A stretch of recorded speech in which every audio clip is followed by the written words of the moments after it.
first one is called Advantages of Moving the TV to the Bedroom.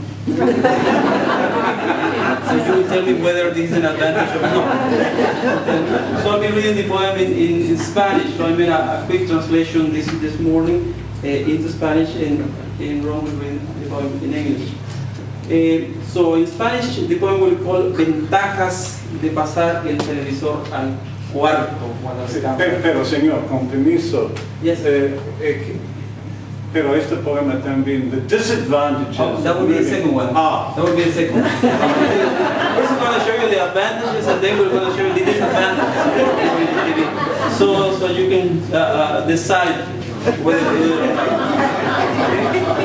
So the advantages will be this. Entró a la habitación justo en el momento en que la bolsa de valores de Tokio caía 10 puntos.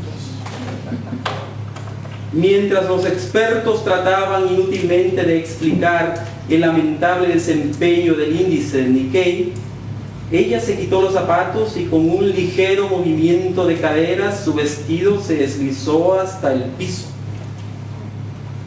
No pude seguir las predicciones en la pantalla porque con el pie levantó el vestido y lo lanzó a la silla.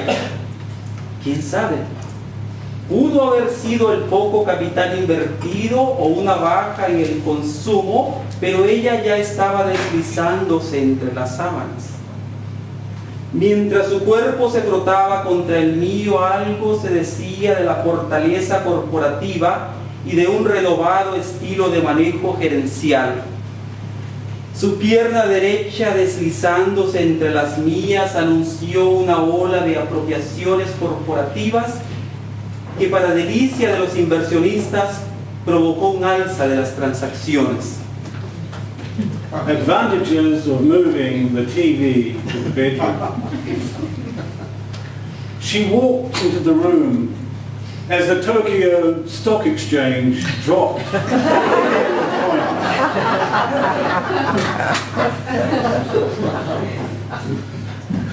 As the concerned experts explained why the Nikkei stock average had been performing poorly all day, she dropped her shoes.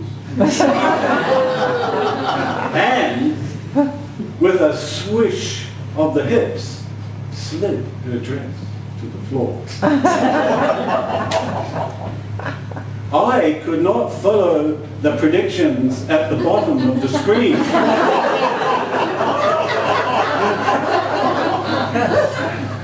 As her left foot flipped her dress off the floor and onto a chair.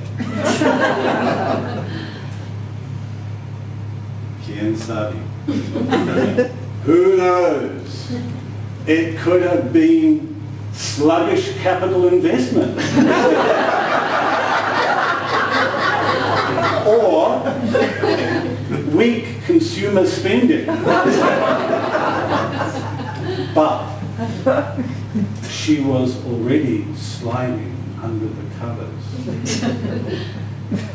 As her naked body curled against mine, there was talk of corporate strength.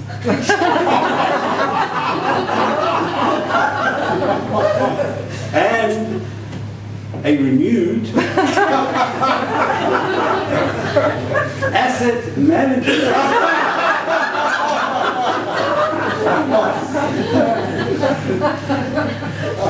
Her right leg sliding across mine announced a wave of mergers and acquisitions that, to the delight of all investors made trading suddenly look up. That's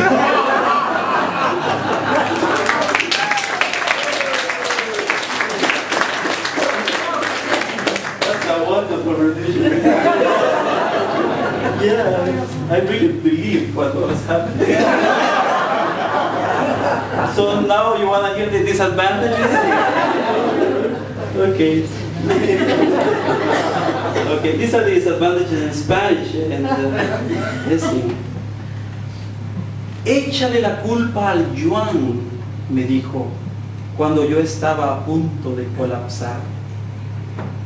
Estaba convencida de que una abrupta acumulación de bienes había afectado mi desempeño y debilitado la solidez de mi portafolio. Los expertos no se ponían de acuerdo en las medidas mientras ella comenzaba a alejarse como un inversionista desconfiado. Ningún paquete de ayuda venía en mi auxilio ante una espiral de cifras empicada que comenzaba a apoderarse de todos los rubros de la economía y de la cama. Ella se volteó a mirar lo que quedaba de mi capital y me avergüenza admitir que todo el mapa de Islandia se sonrojó. En un esfuerzo desesperado de revitalizar la eurozona, redirigí mis inversiones a aquellas partes de su cuerpo que sabía que prosperarían. Ella comenzó a reaccionar al estímulo antes de que el sueño o el FMI le cayeran encima. Después de negociaciones insistentes, las cosas comenzaban a levantarse en Grecia, pero Portugal se iba a pique. La pantalla del televisor seguía despidiendo malas señales, así que opté por un avance conservador. Apagué las luces y comencé a operar en la oscuridad, susurrando que era hora de un referendo sobre aquellas reservas resguardadas en un terreno de fantasías.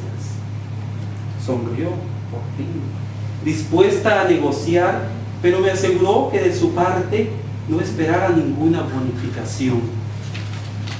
Disadvantages of moving the TV to the bedroom. Blame it on the yuan, she said, as I was about to collapse.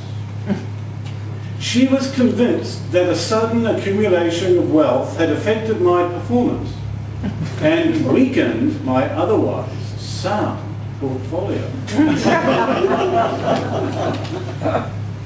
Experts couldn't agree with measures that could be taken, as she had begun to recoil like a dissatisfied shareholder.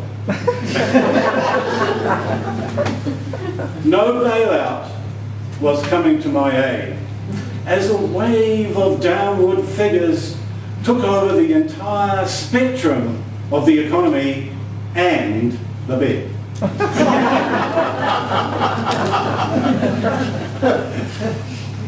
She turned to me and gazed at what was left of my capital.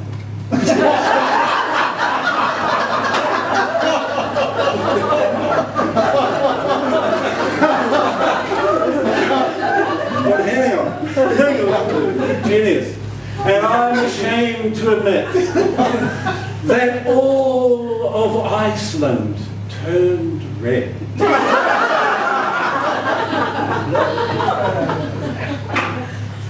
In one desperate attempt to revitalize the Eurozone, I redirected my investments to those parts of her body I knew would respond. She began to react to the stimulus just before sleep or the IMF took over.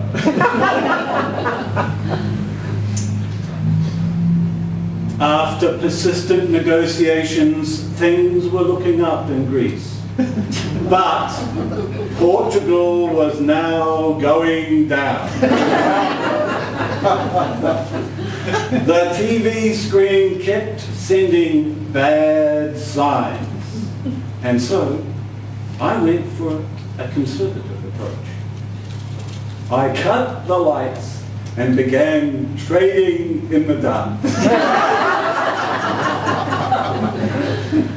Whispering that it was time for a referendum on the reserves we had left in Fantasyland. She smiled at last, willing to compromise, but assured me there was no bonus.